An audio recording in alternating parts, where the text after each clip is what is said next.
So good morning, class. So let's bow our head and feel the presence of the Lord.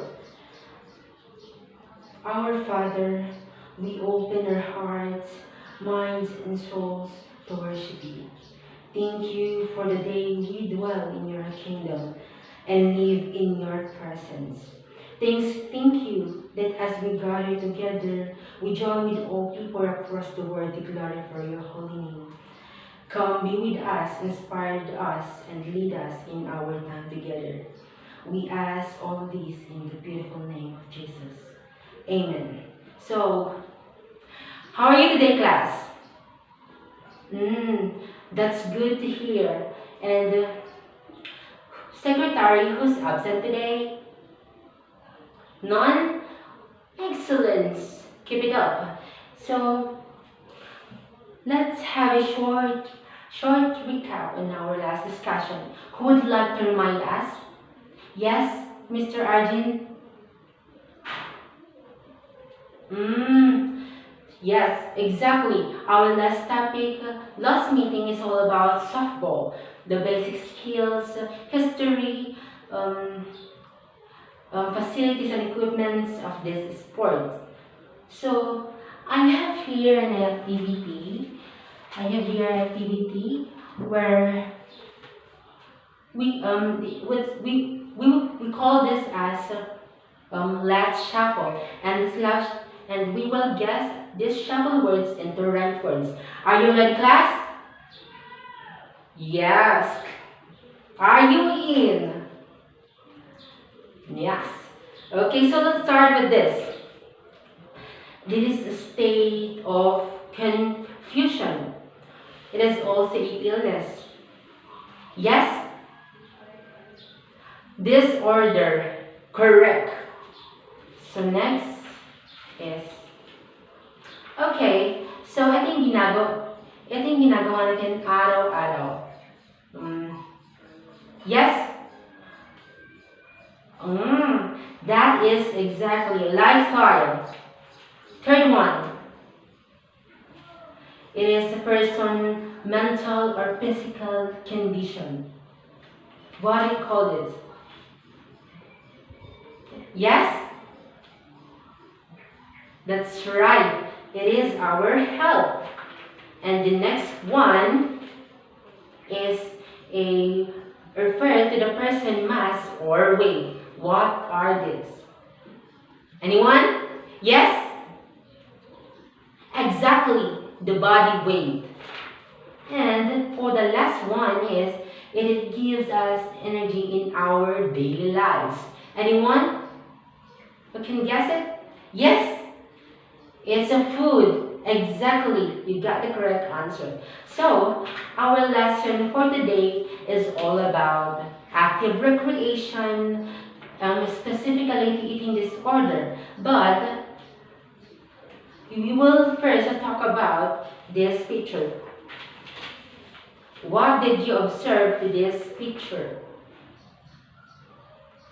Anyone? Yes? Yes, Gemma? There's a shape and size? Yes? Okay, so an idea? Yes, Angie? That's right. The person B is much bigger than person A because person A is called overweight and the person B is called obese. So, what are the similarities of the overweight and obese? Anyone from the class? Yes? Okay. So, yes, another idea?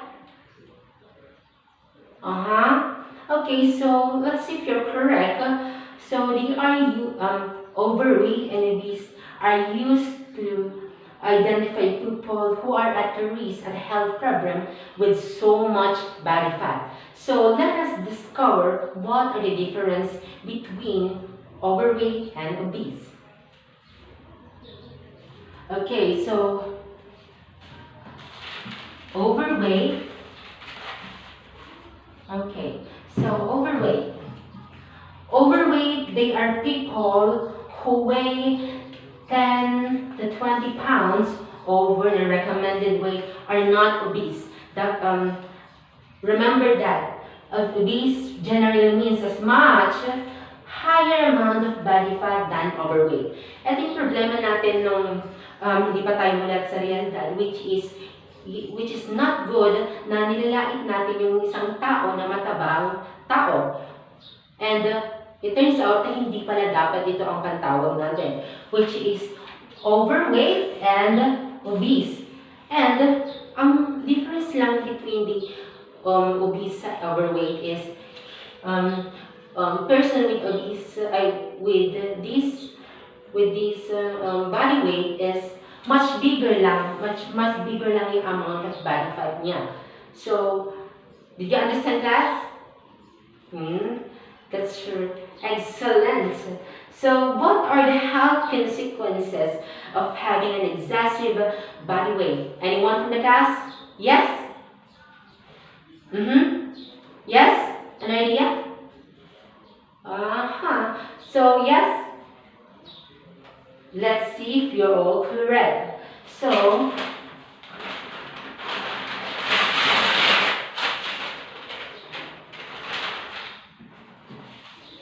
the health consequences of having excessive body weight are poor female reproductive health, obstructive sleep apnea and respiratory problem, congestive heart failure o yung pagkakaroon ng sakit sa puso, high blood pressure, type 2 diabetes, psychological disorder such as depression, eating disorder, and etc. Shorten life expectancy and decrease quality of life. Yes, research shows that a person with 10 or more than bigger pounds are decrease 3 years of life expectancy, and gallbladder decreases, stroke, and gout. So, being underweight, overweight, and obese may be effect of this eating disorder. So let us now discover what is eating disorder and what does to our health. Are you ready, class? So let us discover what is eating disorder means.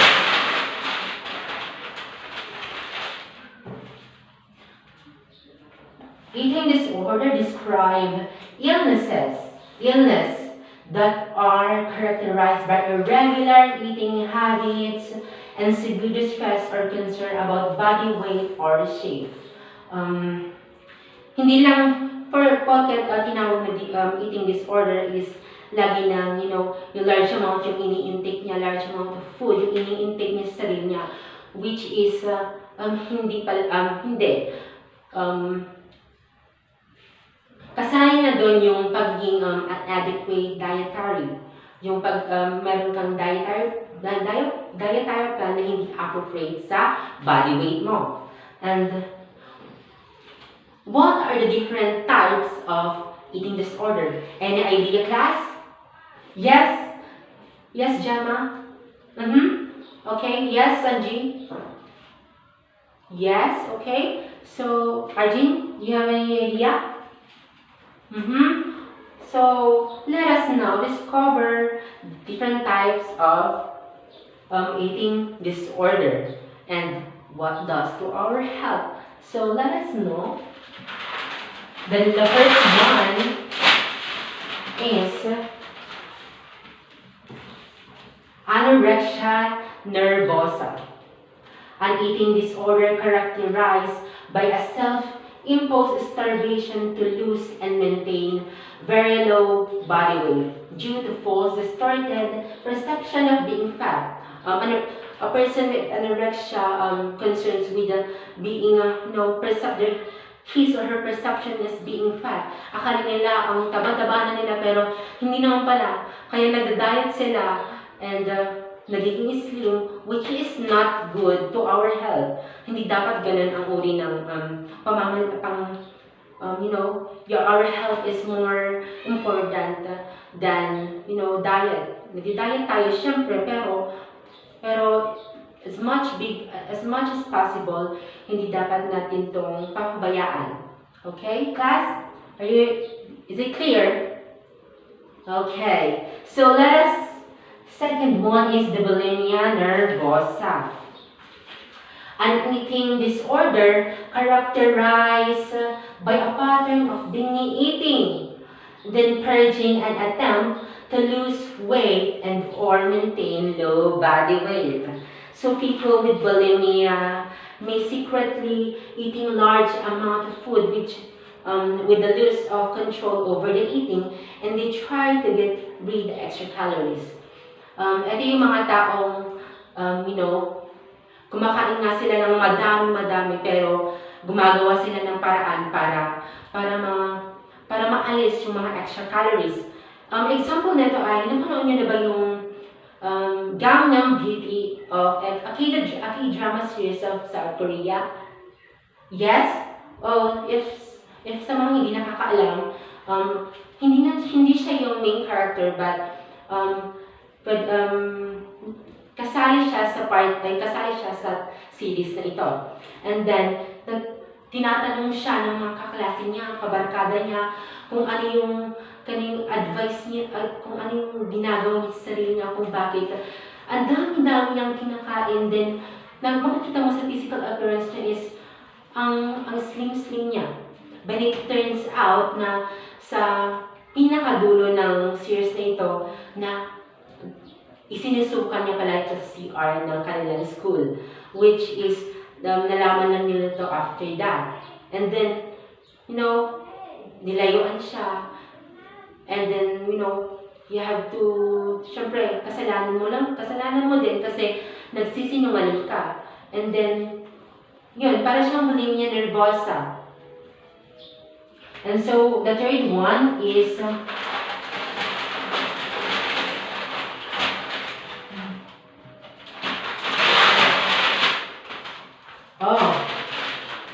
the third one is binge eating. An eating disorder characterized episodes of eating excessive amount of food within a relatively short of time. Ano pagkakaintindi niyo dito? What did you understand about this binge eating? Yes? Yes, Angie? Yes, Gemma? So, let's see. It's actually, hindi siya parate, kundi episode, which is means na may time lang na sinusumbong ka ng disorder na ito. And that means, kumakain ka ng madaming pagkain in a short period of time, and which is not good. Paano na yun? Paano to i-burn? Paano ito i-digest ng katawan natin? Kung ang dami-dami. And then, hindi natin ma-control and ma-stop of, pag kumakain tayo. And this is commonly characterized by a compulsive overeating or consuming abnormal amount of food and not fulfilling to stop or lose control. Yun nga, sinabi ko na wala silang lose of control sa kanilang sarili if sinumpong sila ng sakit na to. So, is it clear? Thank you. So, let us move on to the last eating disorder, emotional eating. The consumption of large quantities of food to suppress negative emotion. People refer to emotional eating as eating to cope up with negative emotion. Tinatawag nila itong to cope up for the negative emotions na nangyayari sa buhay natin. Specifically, emotional eating in order to relieve negative emotion would qualify an emotional focus coping. Doon lang sila nakakapag-cope up. And then which attempt to minimize, regulate, and prevent emotional distress. Actually, example niya is nangyari na ito sa akin. Nung first sem, syempre, yung salitang mailing, Alam niyo yun, yung, first time mong malaya sa sarili, sa pamilya mo, first time mo maging independent person.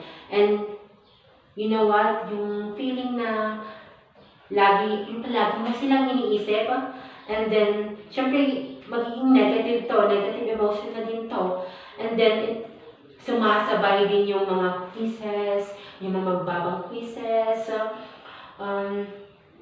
exams na nakukuha mo sa klase. And then, you know what, ang ginagawa ko noon is, laging nauubos yung pera ko para lang sa pagkain. Wala na nga akong, hindi man ako makapagpundar ng mga sarili kong damit for my school.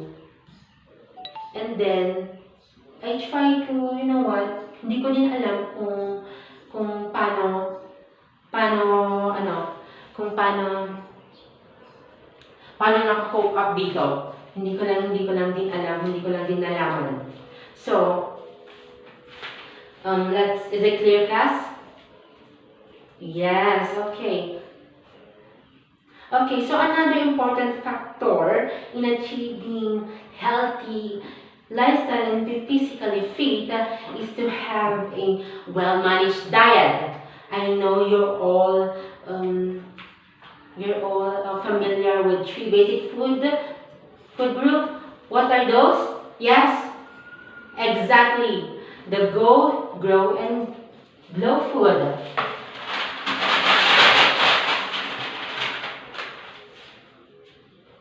And then, so the 3 basic food group are Go, Grow, and Glow.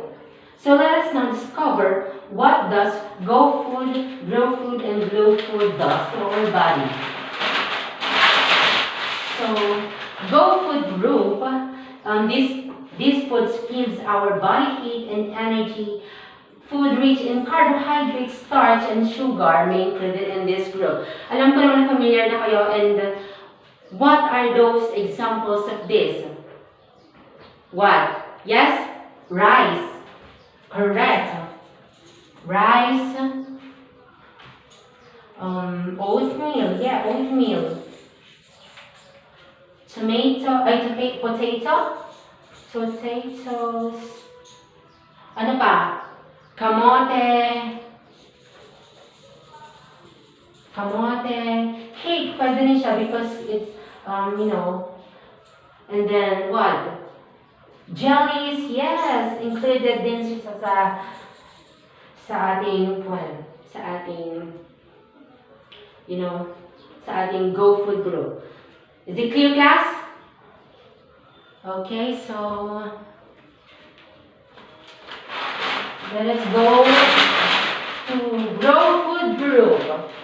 These repair and build our body cells and tissues, and it makes us grow. Food rich in protein are included in this group. So what are those examples of Grow food group? Yes? Okay, meat? You're correct. Yes? Eggs? Yes? Yes? Chicken? Yes. Poultry food. Yes. Anybody else? Yes? It's... What did you say?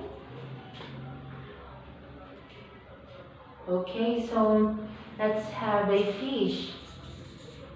And etc. Is it clear, class? Okay, so let us go to the next food group, which is the Go food group. Okay, so these food regulate and protect our body. Food rich in minerals, vitamins. What are those examples of the Glow food? Yes. Oh, vegetables. Yes, green vegetables. What? Anybody else? Yellow fruits.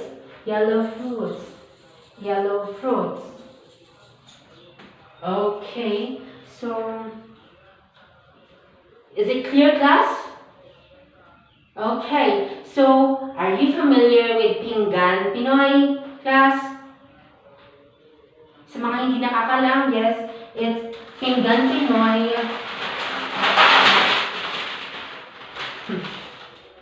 Pinggan Pinoy serve as a visual tool to help Filipinos adopt healthy eating habits at mealtime by delivering effective dietary and health lifestyle message. So,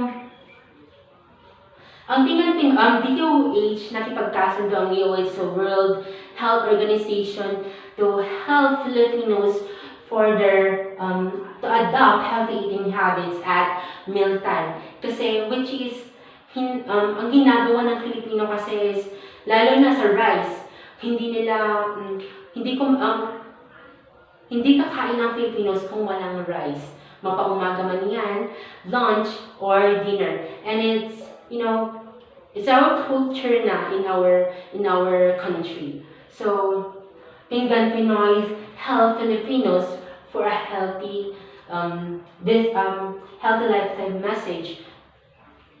And then, okay, so I think you've learned a lot. Okay.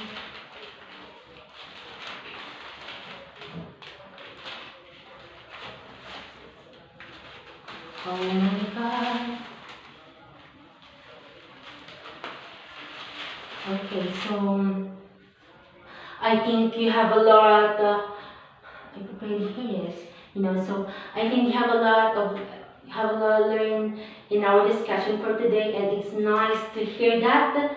So I have a simple recitation for you guys. Yes, stand up, Gemma. What did you learn about our lesson for today? Exactly. Our lesson for today is all about eating disorder, three basic food group, overweight, obese, and the Pinggan Pinoy. And what are the benefits of this discussion?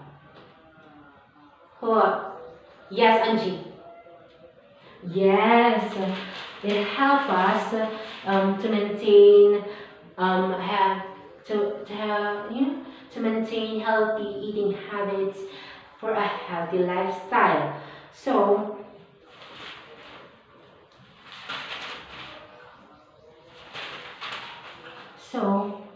this time I have here I have here a activity for our discussion. We will call this as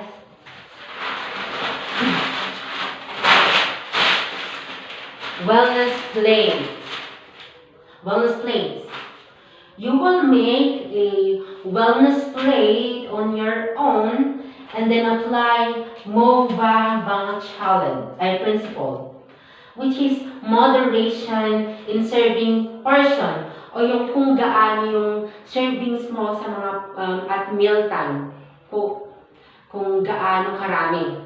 And then variety of food types, which is yung mga iba't ibang pagkain na nasa pinggan mo, wellness plate mo.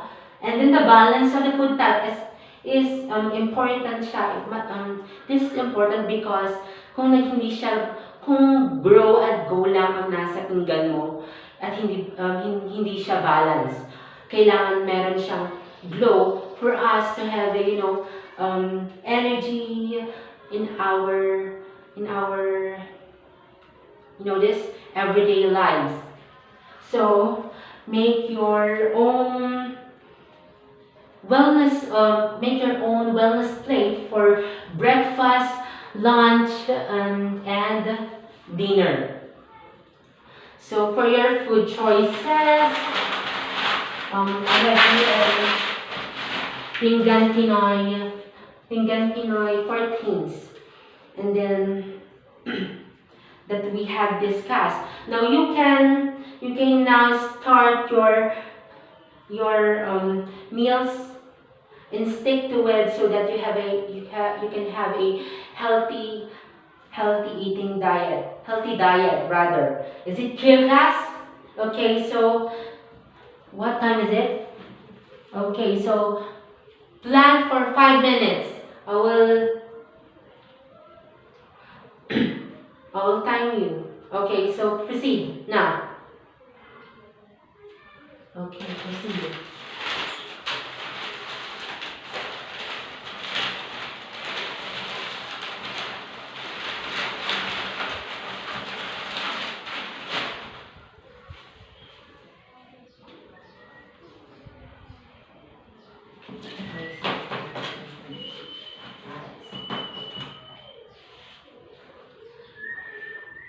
Okay, so time's up. Pass your paper, pass your activity forward. Okay, let's now.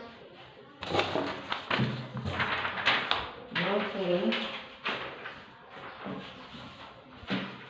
Okay, so bring 1/2 sheet of paper and then let's have a short quiz for today.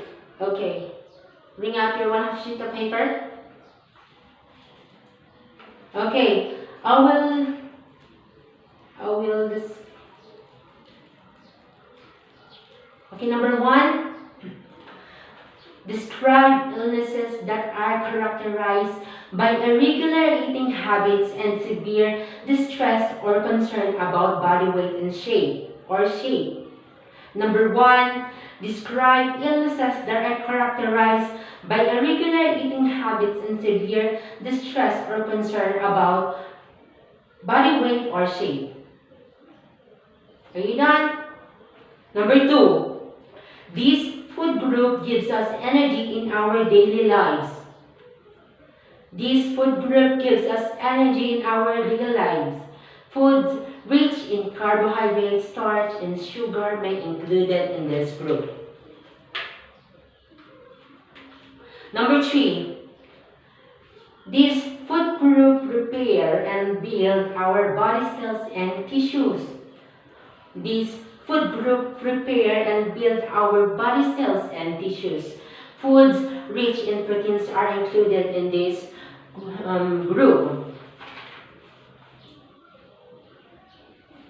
Okay, so number 4, this food group regulate and protect our body. This food group regulate and protect our body. Food rich in vitamins and minerals. Okay, number 5, a visual tool to help Filipinos adopt a healthy eating habits at mealtime. A visual tool to help Filipinos adopt a healthy eating habits at mealtime. Okay, let's change your papers. Okay, number 1, eating disorder. Number 2, Go Foods group. Number 3, Grow Foods group. Number 4, Glow Foods group. And number 5 is Pinggan Pinoy. Pass your paper forward. Okay, let's have it.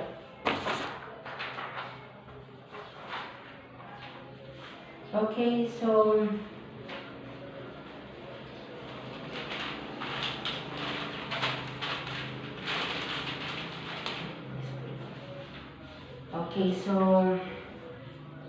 for your assignment class,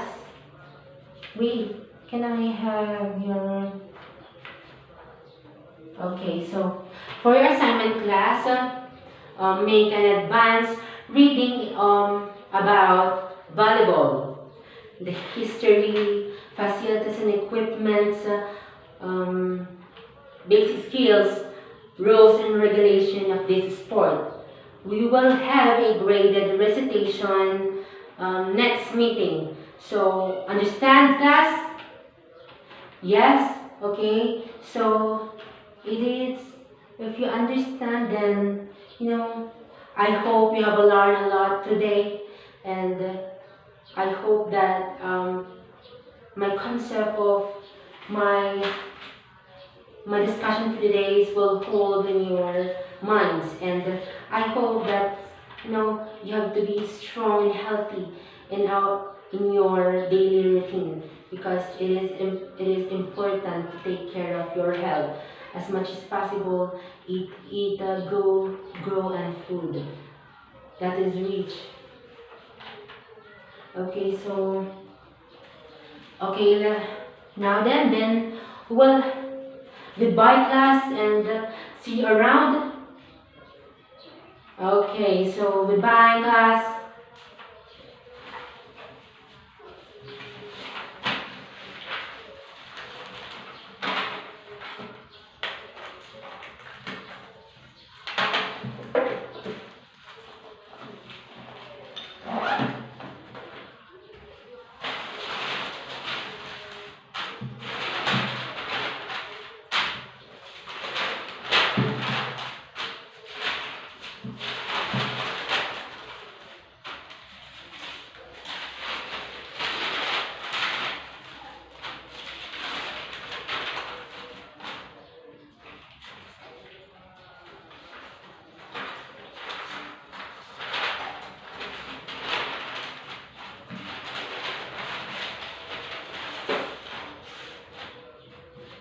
Okay, goodbye.